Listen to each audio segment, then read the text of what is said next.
नमस्ते बच्चों। पिछले दिन हमने जो है हरिवंश राय बच्चन की कविता इंसान और कुत्ते के जो प्रारंभिक भाग पढ़ चुके थे, तो आगे मैं आपको इसके बाकी भाग पढ़ाऊंगी। तो हमने इस पर चर्चा की थी कि जो पश्चिम की जो मशीनी सभ्यता का अंधानुकरण करने वाले शहरी लोगों के जीवन को व्यंग्य भरी दृष्टि से देखते हुए कवि हरिवंश राय बच्चन जी ने इस कविता का सृजन किया है। तो कवि बता रहे थे कि शहर के जो मैले कुचैली और बदबूदार गलियों से दूर सबसे अलग चौड़ी खुली सड़कें हैं। उस जगह को क्या कहते हैं? सिविल लाइन कहते हैं। जो वहाँ बड़े बड़े जो मकान हैं, उन बंगले जो है एक दूसरे से बिल्कुल भिन्न है। ये बंगले व्यक्तिगत स्वतंत्रता की इकाई के किले के समान है और इस बंगलों में रहने वाले लोग जो है अपने आप में बंध और संकुचित विचार रखने वाले थे। इन्हें देखकर कवि को लगता है कि ये पश्चिम के विकृत पाश्चात्य संस्कृति का अंधानुकरण करने वाले पुतले हैं।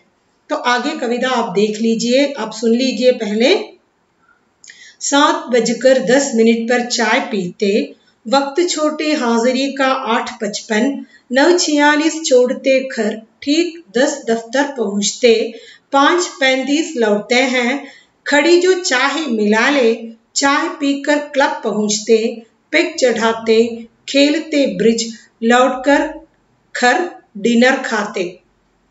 तो अब देखिए, ये पश्चिमी सभ्यता का अंधानुकरण करने वाले शहरी लोगों की दिनचर्या किस प्रकार है, उसका वर्णन कवि इन पंक्तियों में कर रहे हैं। तो आप देख लीजिए, ये लोग जो है ठीक 7:10 पर चाय पीते हैं। जो सवेरे ये लोग उठ के 7:10 पर चाय पीते हैं, फिर वो 8:55 को तैयार हो जाते हैं, रेडी हो जाते हैं। कहाँ जाने के लिए? ऑफिस जाने के लिए 8:55 को तैयार हो जाते हैं। फिर 9:46 छोड़ते घर, 9:46 को घर से निकलते हैं और ठीक 10 दफ्तर पहुंचते, ठीक 10 बजे वो दफ्तर पहुंच जाते हैं और फिर 5:35 लौटते हैं। फिर दफ्तर से 5:35 को घर लौटते हैं। खड़ी जो चाहे मिला ले, उनकी नजर हमेशा खड़ी पर रहते हैं। वे खड़ी के जो समय के हिसाब से जीते हैं। उनका जो जीवन तो खड़ी के हिसाब से है, खड़ी के हिसाब से वो जिंदगी जी रहे हैं। चाय पीकर फिर वो क्लब पहुंचते हैं। फिर क्लब पहुंच के क्या करते हैं? पिक चढ़ाते हैं, ब्रिज खेलते हैं, फिर घर लौटते हैं और डिनर खाते हैं। तो शहरी लोगों की दिनचर्या के बारे में कवि बताते हैं।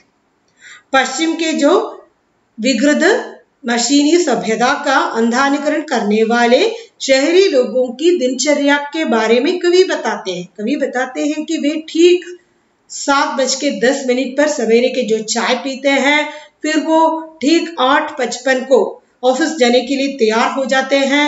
फिर 9:46 को घर से निकलते हैं, ठीक 10 बजे ऑफिस पहुंच जाते हैं। फिर ऑफिस से 5:35 को लौटते हैं। खड़ी के हिसाब से वो जीते हैं। फिर घर आके चाय पीते हैं, फिर क्लब पहुंचते हैं, पिक चढ़ाते हैं, फिर ब्रिज खेलते हैं, फिर घर लौट के डिनर खाते हैं। പാശ്ചാത്യ സംസ്കാരത്തെ അന്ധമായി അനുകരിക്കുന്ന പട്ടണത്തിൽ താമസിക്കുന്നവരുടെ ദിനചര്യയെക്കുറിച്ച്, ദൈനംദിന ജീവിതത്തെക്കുറിച്ചാണ് കവി ഇവിടെ വർണ്ണിക്കുന്നത്.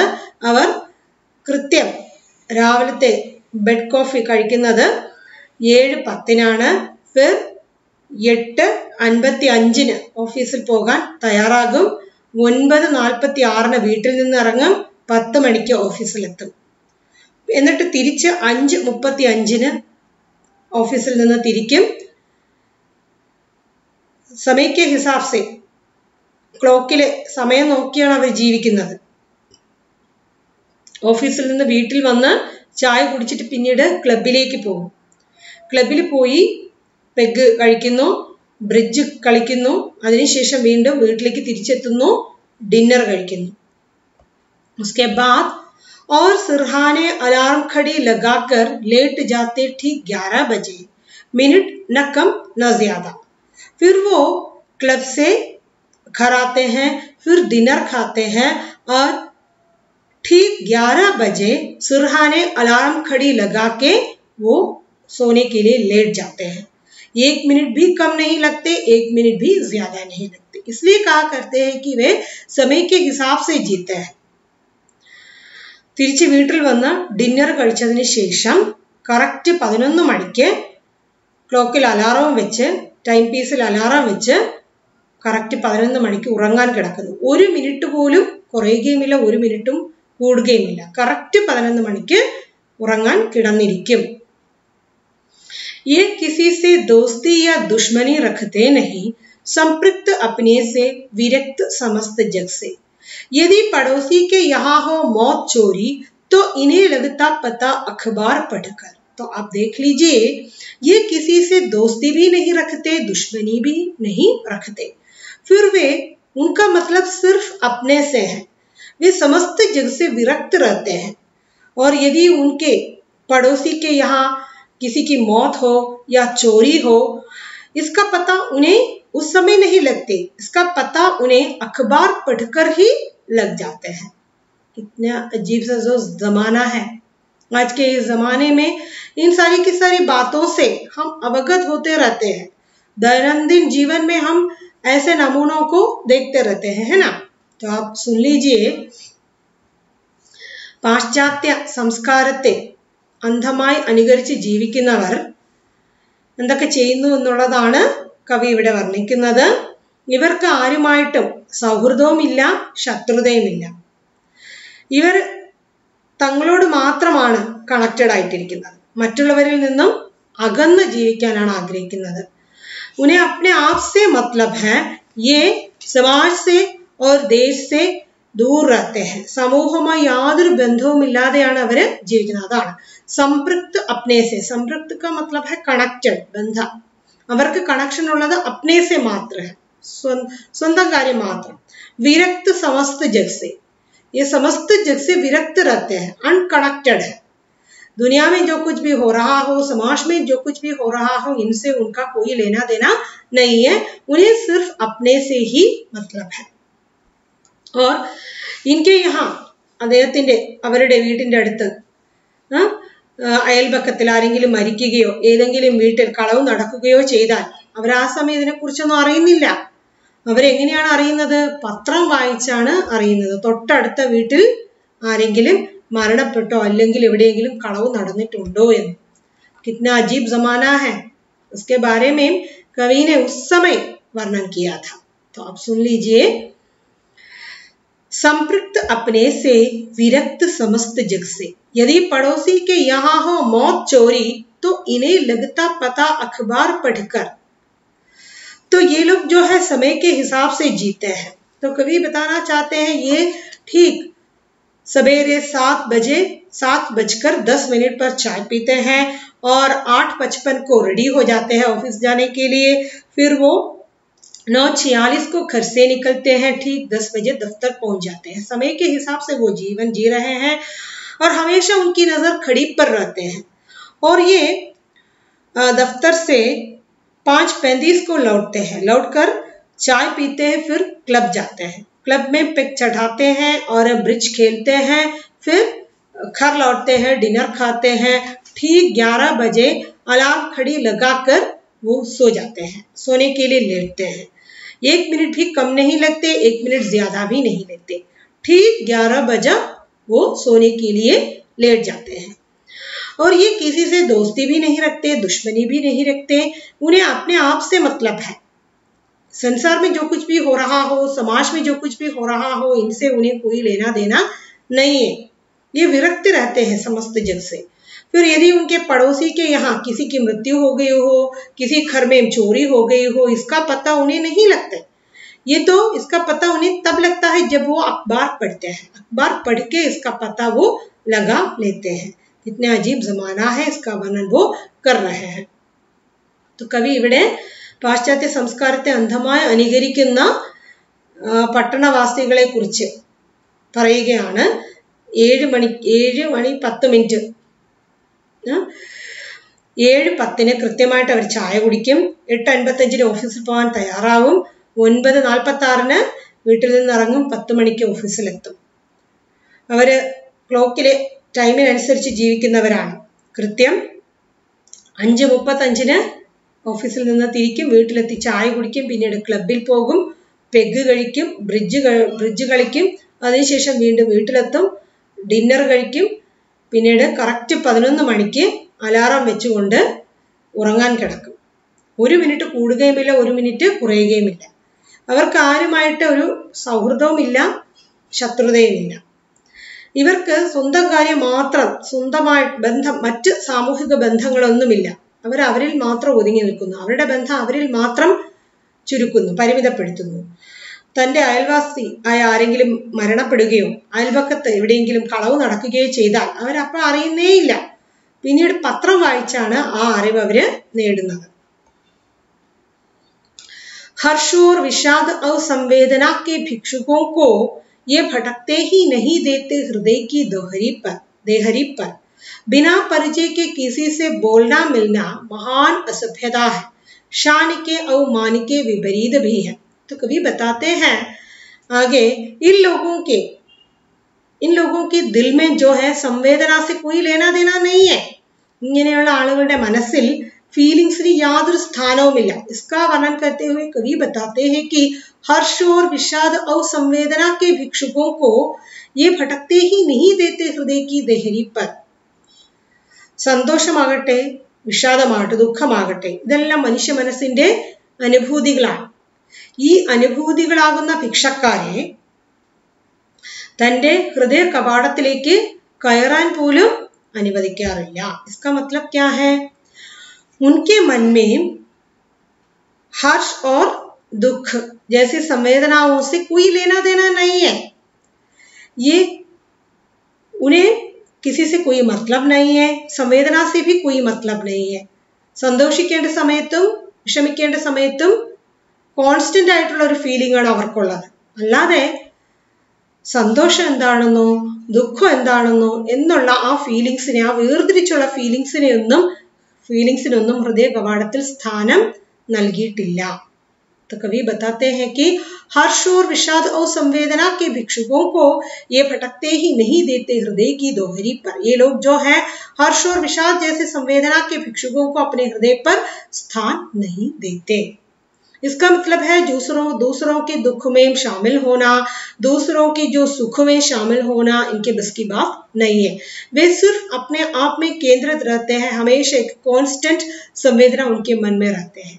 ഒരേപോലെയുള്ള ഫീലിങ്സ് ആയിരിക്കും. ദുഃഖം കേട്ടാലും സന്തോഷത്തിലുള്ള വക കേട്ടാലും എപ്പോഴും ഒരുപോലെയുള്ള ഫീലിംഗ് ആയിരിക്കും മനസ്സിൽ. അല്ലാതെ മനുഷ്യ മനസ്സിലെ അനുഭൂതികള്, പലതരത്തിലുള്ള അനുഭൂതികൾക്കൊന്നും അവരുടെ മനസ്സിൽ സ്ഥാനം നൽകില്ല എന്നാണ് ഇതിന്റെ അർത്ഥം. बिना परिचय के किसी से बोलना मिलना महान असभ्यता है, शान के और मान के विपरीत भी है. तो उनके विचार में बिना परिचय के किसी से बोलना और मिलना कौन सी बात है? മഹാൻ അസഭ്യത, സംസ്കാരത്തിന് നിരക്കാത്തതാണ്. പരിചയമില്ലാത്ത ആളോട് ഇടപഴകുന്നതും സംസാരിക്കുന്നതും സംസ്കാരത്തിന് നിരക്കാത്തതാണ്. അത് മാത്രമല്ല, അങ്ങനെ പെരുമാറുന്നത് അവരുടെ അന്തസ്സിനും ആഭിജാത്യത്തിനും അഭിമാനത്തിനും വിപരീതമാണ്. उनके शान और मान के विपरीत है बिना परिचय के किसी व्यक्ति से मिलना और बोलना. ये तो महान असभ्यता भी है. तो अब देखिए कितना उनके जो विचार कितने अजरज लगते हैं हमारे लिए. അവരുടെ ചിന്തകൾ ഇങ്ങനെ ആയിരിക്കുമെന്നാണ് കവി നമ്മളോട് പറയുന്നത്. അവരവരുടെ മനസ്സിൽ സന്തോഷത്തിനും ദുഃഖത്തിനും യാതൊരു സ്ഥാനവും നൽകിയിട്ടില്ല. അതുമാത്രമല്ല, പരിചയമില്ലാത്ത ആളുകളോട് സംസാരിക്കുന്നതും അവരുമായിട്ട് ഇടപഴകുന്നതും സംസ്കാരത്തിന് നിരക്കാത്തതാണെന്ന് കരുതുന്നു. അത് അവരുടെ അന്തസ്സിനും അഭിമാനത്തിനും പ്രതാപത്തിനും വിപരീതമായിട്ടാണ് കാണുന്നത്. അങ്ങനെ ചെയ്യാൻ പാടില്ല എന്നാണ് ഇവരുടെ ചിന്താഗതി. तो एक बार फिर आप देख लीजिए. तो पश्चिमी सभ्यता का अंधानुकरण करने वाले जो शहरी लोग जो हैं वो सवेरे ठीक 7:10 पर चाय पीते हैं, 8:55 को रेडी हो जाते हैं और 9:46 को घर से निकलते हैं, फिर ठीक 10 बजे दफ्तर पहुंचते हैं। वो घड़ी के हिसाब से जीते हैं और दफ्तर से वापस 5:35 को आते हैं। फिर वो क्या करते हैं, चाय पीते हैं, इसके बाद वो क्लब जाते हैं, क्लब में पिक चढ़ाते हैं, ब्रिज खेलते हैं, फिर वापस घर आ जाते हैं, डिनर खाते हैं और ठीक 11 बजे सुरहाने अलार्म घड़ी लगाकर सोने के लिए लेट जाते हैं। 1 मिनट भी कम नहीं लगते, 1 मिनट भी ज्यादा नहीं लेते। ठीक 11 बजे वे सोने के लिए लेट जाते हैं। फिर उनका बाहरी दुनिया से कोई लेना देना नहीं है, वे अपने आप से मात्र उनका मतलब है।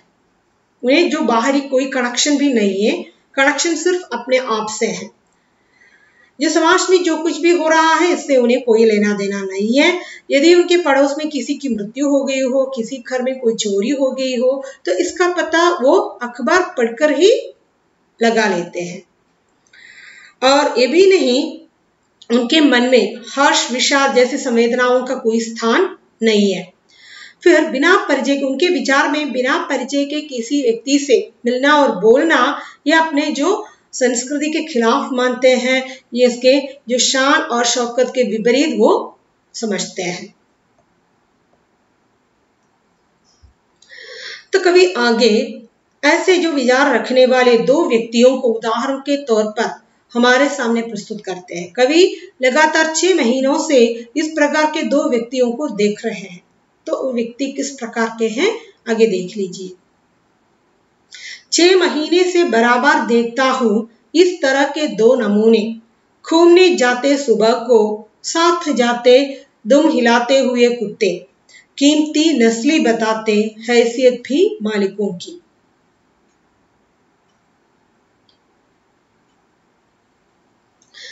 लगातार 6 महीनों से कवि इस प्रकार के 2 नमूनों को देख रहे हैं। ये 2 व्यक्ति जो है घूमते जाते सुबह को वो जॉगिंग के लिए जाते हैं, तब उनके साथ कौन होते हैं, दुम हिलाते हुए कुत्ते, वालाटुन्ना नाई कूड़े उंडावुम। वो कुत्ते किस प्रकार के हैं, कीमती है, नस्ली है। कीमती का मतलब क्या है, विलबिडिपुള്ള। नस्ली का मतलब क्या है, വിശേഷപ്പെട്ട ബ്രീഡിലുള്ള, വിശേഷ ഇനത്തിൽപ്പെട്ട। ഈ നായ്ക്കൾ എന്താണ് വിളിച്ചു പറയുന്നത്, ബത്താത്തെ हैसियत भी मालिकों की, ഈ യജമാനന്മാരുടെ ധനസ്ഥിതി അല്ലെങ്കിൽ യോഗ്യത വിളിച്ചോതുന്നതാണ് ഈ നായ്ക്കൾ। तो आप देखिए, ऐसे जो विदेशी संस्कृति का अंधानुकरण करने वाले 2 व्यक्तियों को पिछले 6 महीनों से कवि देख रहे हैं। तो उसे उदाहरण के तौर पे हमारे सामने प्रस्तुत करते हुए बताते हैं कि ये 2 व्यक्ति जो हैं पिछले 6 महीनों से घूमने जाते हैं सुबह को वो जॉगिंग के लिए जाते हैं और जॉगिंग के लिए जाते समय उनके साथ 2 दुम हिलाते हुए कुत्ते भी हैं। ये कुत्ते साधारण कुत्ते नहीं है, फिर किस प्रकार के कुत्ते हैं, ये तो कीमती हैं, सस्ती नहीं है, बहुत कीमती कुत्ते हैं। और ये भी नहीं, ये नस्ली हैं। नस्ली का मतलब है ये विशेष ब्रीड के कुत्ते हैं, विशेष इनत्तिलപ്പെട്ട नायकलान। ये जो कीमती और नस्ली कुत्ते जो दूसरों को बताते हैं कि अपने मालिक कितने धनाढ्य हैं, उनकी आर्थिक अवस्था किस प्रकार के हैं। ये कुत्तों को देखते ही मालिकों की हैसियत का पता चलता है। കഴിഞ്ഞ 6 മാസമായി ഇത്തരത്തിലുള്ള 2 വ്യക്തികളെ കവി കാണുന്നു. പാശ്ചാത്യ സംസ്കാരത്തെ അനുകരിക്കുന്ന 2 വ്യക്തികളെ കവി കാണുന്നു. ഉദാഹരണമായിട്ട് നമ്മുടെ മുന്നിൽ അവതരിപ്പിക്കുകയാണ്. ഈ 2 വ്യക്തികളും രാവിലെ ജോഗിങ്ങിന് ഇറങ്ങുമ്പോൾ കൂടെ വാലാട്ടുന്ന 2 നായ്ക്കളും ഉണ്ടാകും. ഈ നായ്ക്കൾ സാധാരണ നായ്ക്കളല്ല, നല്ല വിലപിടിപ്പുള്ള വിശേഷ ഇനത്തിൽപ്പെട്ട നായ്ക്കളാണ്. ഈ നായ്ക്കളെ കാണുമ്പോൾ തന്നെ അവരുടെ യജമാനന്റെ ധനസ്ഥിതിയും പ്രതാപവും നമുക്ക് മനസ്സിലാകും എന്നാണ് കവി ഇതിലൂടെ പറയുവാൻ ആഗ്രഹിക്കുന്നത്. तो कवि आगे बताते हैं, वाकया यह है कि इनके लिए कुत्ते दुर्निवार विभाग स्रावों की निकासी की सुपासी नालियां हैं, सेफ्टी का वाल्व जिनको बोलते हैं। इन्हें दुलराने मल्हाने से किसी को प्यार करने की जरूरत रफा होती रहे। बचते ये रहे अभिव्यक्तियों से जिन्हें कहते व्यक्ति की कमजोरियां ये। तो कवि आगे बताते हैं, ये तो कुत्ते जो हैं अपने मालिकों के हैसियत को बताने लायक है। तो सचमुच ये कुत्ते उनके दुर्निवार विभाग स्रवों की निकासी की सुपासी नालियां है। इसका मतलब दुर्निवार का मतलब है ഒഴിച്ചുകൂടാനാകാത്ത, स्रावों की निकासी की सुपासी नालियां माने जो ड्रेनेज वगैरह है, निकासी माने एक्सिट, स्रव माने जो फ्लो। इसका जो वर्ड मीनिंग इस प्रकार है कि जो ड्रेनेज का जो जल है एक फ्लो के साथ जो बाहर निकलता है। तो यहाँ कहने का मतलब यह है कि ये कुत्ते जो हैं उनके मन की जो विभिन्न भाव है उसे बाहर निकालने लायक सेफ्टी वाल्व के समान है। जिस प्रकार नाली से जो है जो स्रव बाहर निकलते हैं, उसी प्रकार ये कुत्ते जो हैं अपने जो मालिकों के मानसिक अनुभूतियों को बाहर निकालने का माध्यम ही है और इन्हें सेफ्टी का वाल्व कहते हैं। ശരിക്കും ഈ നായ്ക്കൾ എന്ന് പറയുന്നത് തന്റെ യജമാനന്മാരുടെ മാനസിക വിചാരങ്ങളെ, അനുഭൂതികളെ, ഫീലിംഗ്സിനെ പുറത്തേക്ക് കൊണ്ടുവരുന്ന ഒരു മീഡിയമാണ്, ഒരു മാധ്യമമാണ്। ഇതിനെ സേഫ്റ്റിയുടെ വാൽവ് എന്ന് വേണമെങ്കിൽ പറയാം। तो आगे कवि बताते हैं कि इन्हें दुलराने मल्हाने से किसी को प्यार करने की जरूरत रफा होती रहे। इन कुत्तों से जो प्यार प्रकट करने से और किसी से प्यार करने की जो बात नहीं आ जाते। ഈ നായ്ക്കളെ അവരോട് സ്നേഹം കാണിക്കുന്നതും അവരെ കൊഞ്ചിക്കുന്നതിലൂടെയും അവരെ തലോടുന്നതിലൂടെയും മറ്റുള്ളവരെ സ്നേഹിക്കേണ്ട ആവശ്യം ഉണ്ടാകുന്നില്ല। അതിനെല്ലാമുള്ള ഒരു മീഡിയമാണ് ഈ നായ്ക്കൾ। और बचते ये रहे अभिव्यक्तियों से, इस प्रकार अपने मन की जो अभिव्यक्तियों से वो बचते रहते हैं। जो समाज के जो अन्य लोगों के प्रति उनकी जो अभिव्यक्तियां हैं ये खुलकर प्रकट नहीं करते। ये सारी की सारी अभिव्यक्तियां जो है ये इन कुत्तों के माध्यम से प्रकट करते हैं। तो इसलिए वह अपने अभिव्यक्तियों से बचते रहते हैं। സമൂഹത്തിലുള്ള മറ്റാളുകളോട് കാണിക്കേണ്ട ഫീലിംഗ്സ് പോലും ഇവർ കാണിക്കുന്നില്ല। ഇതെല്ലാം പുറത്ത് കാണിക്കുന്ന ഏകമാത്ര ഒരു മീഡിയം എന്ന് പറയുന്നത് ഈ പട്ടികളാണ്। ഈ പട്ടികളോടുള്ള പെരുമാറ്റത്തിലൂടെയാണ് അവരുടെ മനസ്സിലുള്ള ഫീലിംഗ്സ് പുറത്തേക്ക് വരുന്നത്। മറ്റാളുകളോട് അവർ ഇത്തരത്തിലുള്ള ഒരു ഫീലിംഗ്സും പ്രകടമാക്കുന്നില്ല। അങ്ങനെ അവർ അവരുടെ ഫീലിംഗ്സ് പ്രകടമാക്കുന്നതിൽ നിന്നും രക്ഷപ്പെടുന്നു എന്നാണ് കവി പറയുന്നത്। जिन्हें कहते हैं व्यक्ति की कमजोरियां ये, मानव मन की जो അനുഭൂതിयों के प्रकटन को ही हम व्यक्ति की कमजोरियां बताते हैं। മനുഷ്യന്റെ ദുർബലത എന്ന് പറയുന്നത് അവന്റെ മനസ്സിലെ വികാരങ്ങളെ പ്രകടിപ്പിക്കുന്നതാണ്। तो ഇങ്ങനെ ഇവര് മറ്റുള്ളവരോട് തന്റെ മനസ്സിലെ അനുഭൂതികൾ പ്രകടിപ്പിക്കാതെ വരുമ്പോൾ അവ വ്യക്തിയുടെ ആ ദുർബലതയിൽ നിന്നും ദുർബലത പ്രകടിപ്പിക്കാതെ അവർ രക്ഷപ്പെടുന്നു। അവരുടെ മനസ്സിലുള്ള എല്ലാ ഫീലിംഗ്സും പ്രകടിപ്പിക്കുന്ന ഏകമാത്ര മാധ്യമം എന്ന് പറയുന്നത് ആ നായ്ക്കളാണ്।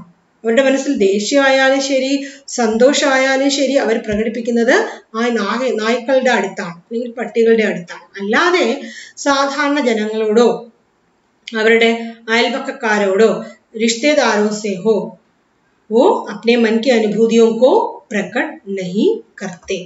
यही कवि यहाँ बताते हैं। ये कितने संकुचित मनोभाव रखने वाले हैं। सचमुच एक कुत्ते जो हैं उनके मन की अनुभूतियों को प्रकट करने वाला एकमात्र सहारा है। ये उनके सेफ्टी वाल्व के समान ही है। इन्हें दुलराने से और मल्हाने से और किसी से प्यार करने की जरूरत उन्हें नहीं लगती और ये भी नहीं अपनी अनुभूतियों को प्रकट करने से वो बचते रहते हैं। ये अनुभूतियां जो है व्यक्ति की कमजोरी है। तो इस प्रकार व्यक्ति की जो कमजोरियों को खुलकर प्रकट करने से वो बचते रहते हैं। यही कवि इन पंक्तियों में बताना चाहते हैं। एक बार फिर आप सुन लीजिए। पश्चिमी सभ्यता के अंधानुकरण करने वाले, मशीनी सभ्यता के अंधानुकरण करने वाले शहरी लोग जो हैं ठीक 7:10 पर सवेरे जो बेड कॉफी पी लेते हैं और उसके बाद जो है 8:55 को वे दफ्तर जाने के लिए रेडी हो जाते हैं। फिर 9:46 को वे घर से निकलते हैं, ठीक 10 बजे दफ्तर पहुंच जाते हैं। उनके जीवन तो घड़ी के हिसाब से ही चलते हैं। और ये जो है 5:35 को दफ्तर से निकलते हैं और घर जाते हैं, घर आते हैं, घर से चाय पी के फिर क्लब जाते हैं, क्लब में पेग चढ़ाते हैं, ब्रिज खेलते हैं, फिर वापस घर आ जाते हैं, फिर डिनर कर लेते हैं और इसके बाद जो है वो ठीक 11 बजे सुरहाने अलार्म घड़ी लगा के सोने के लिए लेट जाते हैं। 1 मिनट भी कम नहीं लगते, 1 मिनट ज्यादा ही नहीं लेते, ठीक 11 बजे वे सोने के लिए लेट जाते हैं।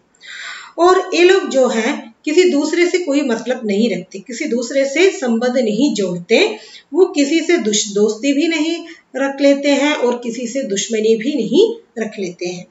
और ये उन्हें सिर्फ अपने आप से ही मतलब है, उनका कनेक्शन सिर्फ अपने आप से है और वे समस्त जग से विरक्त रहते हैं। समाज में जो कुछ भी हो रहा है और देश विदेश में जो कुछ भी हो रहा है, इनसे उन्हें कोई लेना देना नहीं है। वो समस्त जग से विरक्त रहते हैं और उनके जो आस पड़ोस के किसी की मृत्यु हो जाती हो या किसी घर में चोरी हो गई हो तो इसका पता उन्हें अखबार पढ़ के ही मिल जाते हैं। तो उनके मन में हर्ष और विषाद जैसी संवेदनाओं का कोई स्थान भी नहीं है। ये इनके विचार में जो है किसी बिना परिचय व्यक्ति से मिलना और उनसे बातें करना वो है उनकी सभ्यता के खिलाफ है, उनके शान और मान के विपरीत है। इस प्रकार के दो व्यक्तियों को कवि ने पिछले 6 महीनों से देख रहे हैं, कवि ने देख लिया है। तो उसे उदाहरण के तौर पर हमारे सामने प्रस्तुत करते हुए कवि बताते हैं कि ये दो व्यक्तियां जो हैं सवेरे घूमने के लिए निकलते हैं और साथ में उनके साथ जो है दुम हिलाते हुए कुत्ते भी हैं। ये कुत्ते सस्ते कुत्ते नहीं है, ये कीमती कुत्ते हैं और ये बड़े नस्ल के कुत्ते भी हैं। इस कुत्ते को देखकर उनके जो मालिकों की हैसियत, उनकी जो आर्थिक व्यवस्था वो धनाढ्य है क्या, इसका पता हमें मिल जाता है। सचमुच ही कुत्ते जो हैं उनके मन की अनुभूतियों को प्रकट करने वाले, अनुभूतियों को बाहर लाने वाले एक माध्यम के तौर पर काम कर रहे हैं। ये उनके सेफ्टी के वाल्व जैसे हैं और इन कुत्तों को दुल्हारने से, मल्हाने से और किसी से प्यार करने की जरूरत उन्हें नहीं लगती। इन सारे के सारे अनुभूतियों को प्रकट करने का एकमात्र सहारा ये कुत्ते ही है और इस प्रकार ये अभिव्यक्तियों को प्रकट करने से बचते रहते हैं। इन अभिव्यक्तियों के प्रकटन को ही हम व्यक्ति की कमजोरियां बताते हैं, इन कमजोरियों से भी वे बचते रहते हैं। പാശ്ചാത്യ സംസ്കാരത്തെ അന്ധമായി അനുകരിക്കുന്ന പട്ടണവാസികളെ കുറിച്ചാണ് കവി പറയുന്നത്. അവർ പ്രഭാതത്തിൽ 7:10 ചായ കുടിക്കും, 8:55 ഓഫീസിൽ പോകാൻ റെഡിയാകും, 9:46 വീട്ടിൽ നിന്ന് ഓഫീസിലേക്ക് ഇറങ്ങും, 10 മണിക്ക് ഓഫീസിലെത്തും. അവര് സമയം നോക്കിയാണ് ജീവിക്കുന്നത്. 5:35 തിരികെ വരും, വീട്ടിൽ വന്ന് ചായ കുടിക്കും, പിന്നെ ക്ലബിൽ പോകും, പെഗ് അടിക്കും, ബ്രിഡ്ജ് കളിക്കും, അതിനുശേഷം വീട്ടിൽ വന്ന് ഡിന്നർ കഴിക്കും, എന്നിട്ട് കറക്റ്റ് 11 മണിക്ക് അലാറം വെച്ചുകൊണ്ട് ഉറങ്ങാൻ കിടക്കും. 1 മിനിറ്റ് കുറയുകയുമില്ല, 1 മിനിറ്റ് കൂടുകയുമില്ല. അവർക്ക് ആരുമായിട്ട് സൗഹൃദവുമില്ല, ശത്രുതയുമില്ല. അവർ പറയുന്നത് അവർക്ക് ആകെ കണക്ഷൻ ഉള്ളത് സ്വന്തമായിട്ടുള്ള കണക്ഷൻ, അപ്പനെ ആത്മേ, സ്വന്തം കാര്യത്തിൽ മാത്രം നോക്കി ജീവിക്കുന്നവരാണ്. അവർക്ക് ബാഹ്യ ജീവിതവുമായി സമൂഹവുമായി വേറെ യാതൊരു ബന്ധവുമില്ല. അവരുടെ അയൽവാസി ആരെങ്കിലും മരിക്കുകയോ ആരുടെയെങ്കിലും വീട്ടിൽ കളവ് നടക്കുകയോ ചെയ്താൽ അവരറിയുന്നത് പത്രം വായിച്ചിട്ടായിരിക്കും. ഇവരുടെ മനസ്സിൽ സന്തോഷം, ദുഃഖം ഇങ്ങനെയുള്ള വികാരങ്ങൾക്കൊന്നും യാതൊരു സ്ഥാനവുമില്ല. പരിചയമില്ലാത്ത വ്യക്തിയോട് സംസാരിക്കുന്നതും അവരുമായിട്ട് സൗഹൃദത്തിലാകുന്നതും സംസ്കാരത്തിന് നിരക്കാത്തതായിട്ടാണ് അവര് കരുതുന്നത്. അതുമാത്രമല്ല അങ്ങനെ സൗഹൃദം സ്ഥാപിക്കുന്നത് അവരുടെ അഭിമാനത്തിനും പ്രതാപത്തിനും എതിരാണ്. അപ്പൊ ഇങ്ങനെയുള്ള 2 വ്യക്തികളെ കവി എല്ലാ ദിവസവും രാവിലെ കാണുന്നു. ഇവർ രാവിലെ ജോഗിങ്ങിന് ഇറങ്ങുന്നു. കൂടെ അവരുടെ വിലപിടിപ്പുള്ള മുന്തിയ ഇനം ബ്രീഡിൽപ്പെട്ട നായ്ക്കളും ഉണ്ടാകും. ഈ നായ്ക്കളെ കാണുമ്പോൾ തന്നെ അവരുടെ യജമാനന്റെ യോഗ്യത, അവർ എത്രത്തോളം പണക്കാരനാണ് എന്ന് നമുക്ക് മനസ്സിലാകും.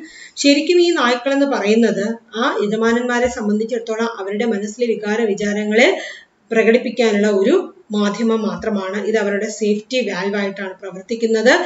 ഈ നായ്ക്കളെ കൊഞ്ചിക്കുന്നതിലൂടെയും തലോടുന്നതിലൂടെയും മറ്റുള്ളവരെ സ്നേഹിക്കേണ്ട ആവശ്യമേ ഇവർക്ക് ഉണ്ടാകുന്നില്ല.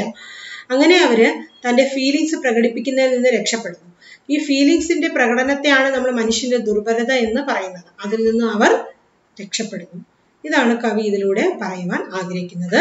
പാശ്ചാത്യ संस्कृति का अंधानुकरण करने वाले शहरी लोगों के प्रति व्यंग्य भरी दृष्टिकोण प्रकट करना कवि का मकसद है. तो आज के लिए इतना ही है. अगले वीडियो में अगले भाग को लेकर मैं फिर से हाजिर हो जाऊंगी. तब तक के लिए विदा लेती हूँ. धन्यवाद.